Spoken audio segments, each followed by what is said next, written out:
Hey, it's Thomas DeLauer, and today I want to talk about my 5 favorite sugar substitutes. 5 different ingredients that I use to replace traditional refined sugar that is a total load of garbage because it's full of chemicals or it's just so refined it has no nutrients left in it. So I'm going to dive right in. The first one that I want to talk about is simply raw honey. Okay, I'm talking about pure, unadulterated raw honey. The cool thing about honey is it's not even technically a sugar. It's more of a whole food. It contains a lot of different properties, like seriously powerful antioxidants. So they help get rid of what's called that reactive oxygen species in our blood. That basically is whenever our cells have waste, whenever our cells are going through metabolism, they have this reactive oxygen species of waste. Well, honey can actually help eradicate that. Additionally, if you simply replace your sugar that you would normally be consuming with raw honey, you can dramatically reduce the impact on your blood sugar levels. This is because, typically speaking, raw honey is lower glycemic, which means it's going to have a lower impact on your blood sugar in general. And it means it's going to give you more of a gentle bell curve with your blood sugar levels and your insulin spike versus a big, giant, sharp spike and drop off. Now, there are some other benefits to raw honey other than the fact that it's sweet, it tastes good, and it's a food. It's the fact that it contains bee pollen, which has a lot of powerful properties.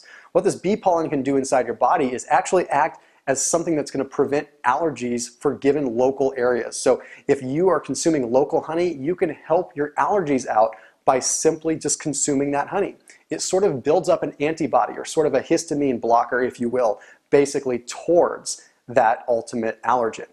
One thing that people don't touch on a lot when it comes to raw honey is the fact that it contains some electrolytes. See, there's different minerals in it, unlike refined sugar, which is stripped of all of that. So that means if you're replenishing yourself after any kind of activity later on in the day, I've talked about in other videos why you may not necessarily want to immediately replenish glycogen with honey or fructose, but later on in the day, you can help yourself get your electrolytes restored so you feel a little bit better. Now, additionally, and this is one of my favorite ones, because you've seen my videos on this, when you consume honey, you restore your liver glycogen at a different rate than you would if it was just a simple refined sugar. This means you get all the benefits of restoring liver glycogen without the negative side effects. Benefits being you're simply going to help your serotonin levels out. What happens is when you consume carbs and your liver glycogen fills up, it triggers the release of tryptophan. This tryptophan cascades and helps the production of serotonin, which helps you chill out and helps you go to sleep. The next one I want to talk about is something called Dolcetti, and it's really not that popular, and honestly, I don't know why. You can find it at Whole Foods, you can find it at most high-end grocery stores. What it is an apple nectar, and it averages between 7 and 9 on the glycemic index scale. That's ridiculously low. That's like such a low impact, that's like lettuce, and this stuff is so sweet. Now, there hasn't been a lot of research in terms of the benefits. In fact, it's not really having a lot of different vitamins and minerals. The fact is it's derived from organic apples, and it is definitely a low glycemic alternative to traditional sugar. The next one I want to talk about are dates. You should go on lots of dates. I mean, you should eat lots of dates. So the reason that dates are so good is simply because they're super high in fiber, which means that in addition to getting the carbohydrate sweet benefit, it negates a lot of the negative impact by having a high amount of fiber, meaning your overall amount of net carbs is much less than if you were to just have pure sugar. But additionally, super high in potassium.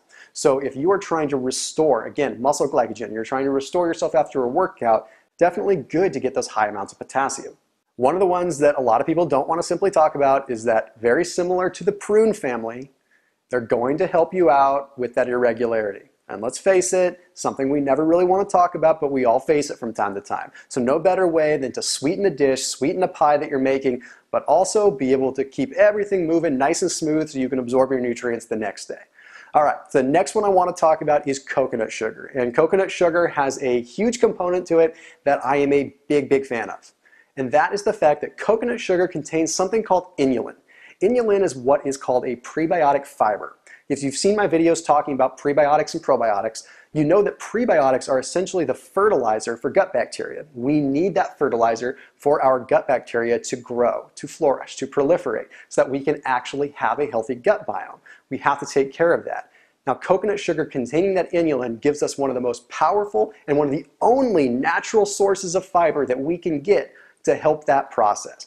Rather than eating stalks and stalks and stalks of asparagus, Maybe just make a pie with some coconut sugar. Now, in addition to that, also has a huge amount of magnesium and potassium. Super good when it comes to electrolytes and can help you out again when it comes to just replenishing yourself after a workout or just after a long day in the sun.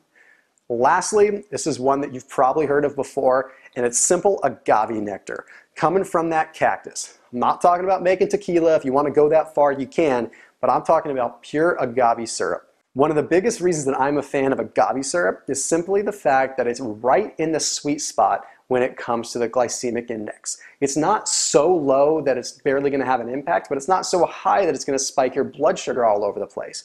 It's right smack in the middle, so it's just enough to refuel your muscles, to refuel your liver, but without getting the negative implications. Now, you'll see agave used in a lot of different recipes. You'll see agave used when it comes to fighting inflammatory bowel disease and things like that. Very easy on the body to break down. So you end up having a much more bioavailable form of sugar, bioavailable form of energy that you can get when using agave. Now, when it comes to the best use of agave, I would honestly vote coffee. And here's why. The acidity of coffee combined with the very cool taste of agave actually makes a pretty darn good tasting combination. Agave's got a really cool, kind of tangy taste. It's not powerful, but it's very cooling. So if you're ever using it on some spicy dishes to add a little bit of sweetness, it's perfect for that.